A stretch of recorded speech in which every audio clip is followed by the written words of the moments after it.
এই মুহূৰ্তৰ আটাইতকৈ ডাঙৰ খবৰ দুৰ্নীতি কৰা ঠিকাদাৰ বিৰুদ্ধে খৰব হৈ পৰিছে মৰিগাঁও মুছলিম ছাত্ৰ সন্থা দুৰ্নীতি কৰা ঠিকাদাৰ গ্ৰেপ্তাৰ কৰক গড়কাপ্তানি বিভাগ হাই হাই ধনীৰে মৰিগাঁও জিলা মুছলিম ছাত্ৰ সন্থাই কপাইছে ৰাজপথ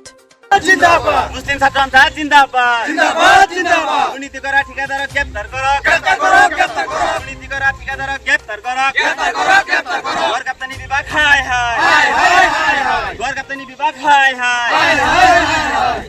মুছলিম ছাত্ৰ সন্থা আৰু ৰাইজৰ সহযোগত এই দক্ষিণ কালিকাজেৰীৰ পৰা মধ্যম কালিকাজেৰীলৈকে যে PWD ৰাস্তা নিৰ্মাণাধীন হৈ আছে কাম চলি আছে চাওক আপোনালোকে দলঙৰ পৰা আজি ৰাস্তালৈকে মানে মিলাই কাম কৰিব লাগিছিলে তেনেকৈ ঠিকাদাৰী কাম কৰা নাই ইয়াত মানে চিনকেবুল পেলাই মানে যেনে তেনে আৰু প্ৰলেপ দি আছে ৰাস্তা মানে এইটো মানে আমাৰ জনসাধাৰণৰ বাবে অতি বিপদজনক এইটো কোনো মানে ই ৰিক্সাই হওক মটৰচাইকেল হওক মানে দুজন মানুহ গাড়ীৰে মানে গাড়ী চলাই দলঙত উঠিব নোৱাৰিব তেনেকুৱা এটা পৰিস্থিতি হ'ব চাওক আপোনালোকে যে চাওক ৰাস্তাত যে লাগিছিলে যিটো ড্ৰয়িং আছিলে তেনেকৈ মানে কাম কৰা হোৱা নাই ঠিকাদাৰে এনেকৈ কাম কৰিব বিচাৰিছে যেনে তেনে আৰু কাম কৰি নিজৰ মুনাফা আদায় কৰিব বিচাৰিছে দলঙৰ যি